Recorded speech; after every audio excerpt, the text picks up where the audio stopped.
This is John for John's Beat. I'm back on the beat, back at the Chicago Bandits ballpark. I've got Danielle Zymkowitz. How are you, Danielle? Good, good. And we've been doing this for 4 years now. It's always fun with you. Man, if you were here 3 years before that, we'd be doing it for 7. I'm just kidding. Nobody invited me 3 years before that. That's our fault. Well, we're here now. That's really all that matters. Now, how did it feel? You earned your original spot in a tryout. Mm-hmm. Did you ever think back then that 7 seasons later you'd still be playing still at a high level? Obviously? Yeah, it's still a joy every single time I step on the field too. And when I was playing, Vicky Galindo was our second baseman. She was awesome, and she's like, Z, I want you to play for 10 years. And I'm like, 10 years? I want to be asked back next year when I was a rookie. You know what I mean? So I was like, I'd love 2 years in this opportunity wearing this jersey. But the fact that it's 7 is still awesome. That's my number, so no, I'm just kidding. No, it's just a thrill every single time. Every year I sign, I still get the chills, and there's nothing else I'd rather do in the summer times but recruit.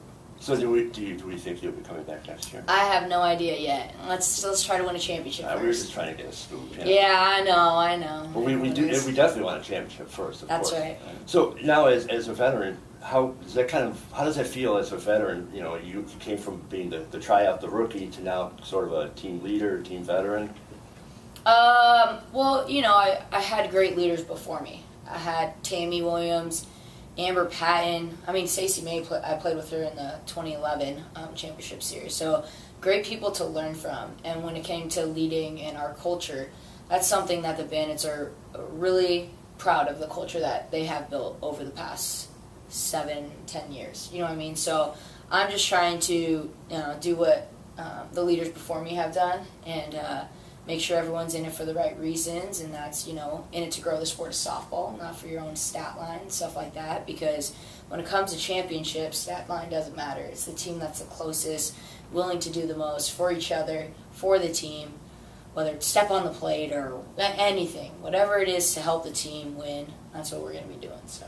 Now, I run on ChicagoBandits.com, cheap plug there for the website. If you had superhero powers, you would fly? I just want to be faster than Sammy. There's no one I see that's faster than Sammy. It's amazing. It really is amazing. Well, we'd all like to be faster than Sammy. Yeah, I know, right? You said you like to fly, though, to see places. Mm-hmm. Where would you like to fly to see? Well, I got family everywhere, and I'm a family girl. So I'd love to go visit family, whether it's in Florida, Pennsylvania.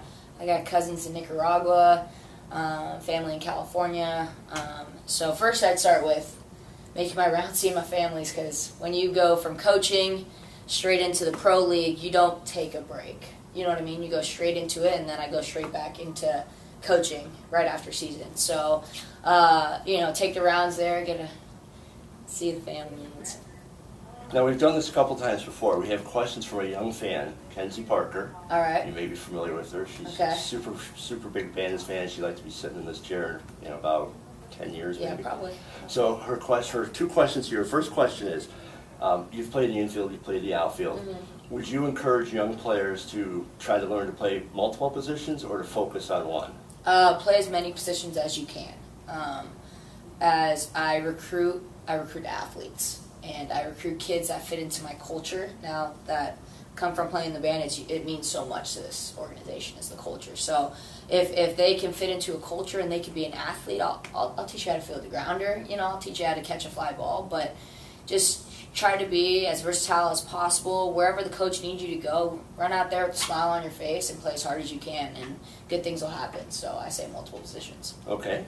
And her second question is, has your approach to the game changed at all during your 7 years of playing?